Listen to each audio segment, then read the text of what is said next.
మనకు వచ్చింది ఒక దిదితే స్టెప్ తప్ప ఇంకోటి రాదు. కానీ అమ్మ మంచి డ్యాన్సరు, సిస్టర్స్ మంచి డ్యాన్సర్లు, రవిగాడు కూచిపూడి నేర్చుకున్నాడు, అయ్యప్ప మృదంగం వాయిస్తాడు. సో ఇవన్నీ ఉన్నాయి ఇంట్లో. వీడికి ఎక్కడి నుంచి వచ్చిందిరా అంటే ఆలోచిస్తూ ఉంటే ఒక్కసారి చిరంజీవి గారు ఎత్తుకున్నారు. ఆ ఎత్తుకోవడంలో ఏదో ట్రాన్స్ఫార్మ్ అయింది. ఆ తర్వాత ట్రైనింగ్ తీసుకున్నాడు. సో రాత్రి అన్నయ్య కూడా పెట్టాను, అన్నయ్య ఇలాగ ఆది బర్త్డే అన్నయ్య, రేపు వస్తాము, మీ విషెస్ కావాలి అని. ఆయన కూడా బయట ఉన్నారు.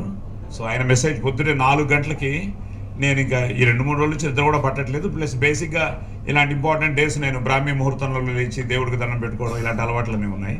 సో లేచి రెడీ అయ్యి అన్ని ఫోన్ ఓపెన్ చేయగానే అన్నయ్య మెసేజ్, రే convey my best wishes to Adi, always my blessings are there, నేను రాగానే కలుస్తాను అని చెప్పి నీకు బ్లెస్ చేశారు అన్నయ్య. Okay, so I'm so happy for that morning message.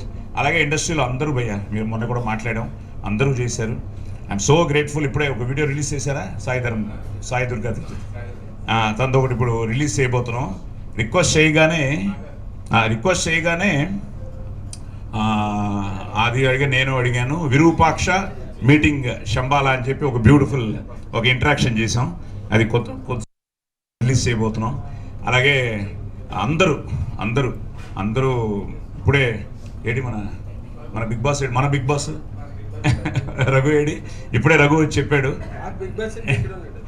అదే నాగార్జున గారు ఇప్పుడే లింక్ పంపించండి, నేను ట్వీట్ చేస్తాను, ఆదికి విషెస్ చెప్తాను అని నాగార్జున గారు ఇప్పుడే ఆయన కూడా చెప్పడం జరిగింది.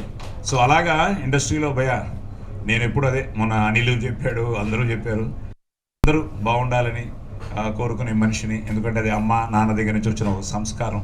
అదే ఆది కూడా నేను అందజేశాను.